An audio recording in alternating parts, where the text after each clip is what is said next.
दैवर लीला बड़ विचित्र। दुर्दिन रे कटुछि गरीब परिवार जीवन। बलांगीर इंदिरा नगर प्रभु प्रकाश नायक दिने प्रभु प्रकाश रोजगार करी परिवार चलाउथिले। एबे किडनी रोगरे आक्रांत होई पाउछंती जंत्रणा। गत 9 वर्ष हेला बिछना रे पड़ी रहिछंती। चिकित्सा पई अर्थ साजिछि बाधक।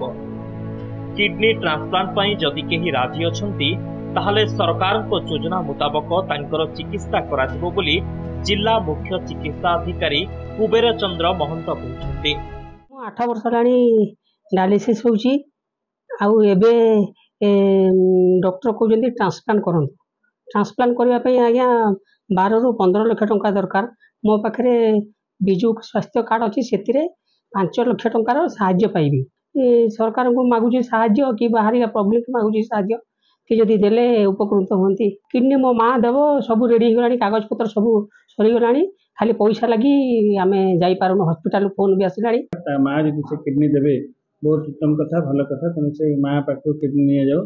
तापर अर्थ आम पाखे आम ट्रिटमेंट करवा लोक, तेणु बाकी अर्थ साहाय्य जदि अधिका दरकार पड़ती ताले मु भावुची सरकारी स्तर में कलेक्टर हो, रेड क्रॉस हो, चीफ मिनिस्टर रिलीफ फंड हो, से जगह जब आप अर्थ जोगाड़ कर भावुची से किडनी ट्रांसप्लांटेशन पर सुविधा हो।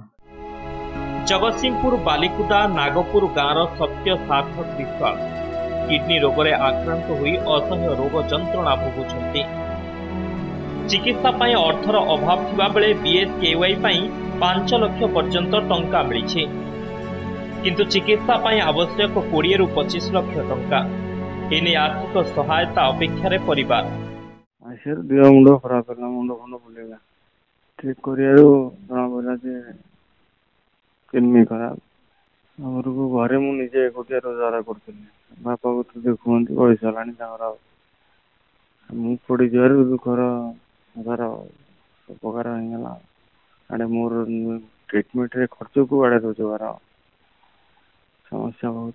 से तुमको बर्तमान डायलिसिस करने को पड़ो। तापर आम नहीं जाइलु उत्कल हॉस्पिटल। उत्कल हॉस्पिटल से ट्रीटमेंट होते से बीएसके कार्ड ट्रीटमेंट होते। बाकी जी खर्च होता है जाइला कि आम चाहलु किडनी लगे से कहले 30 रु 35 लाख खर्च हम।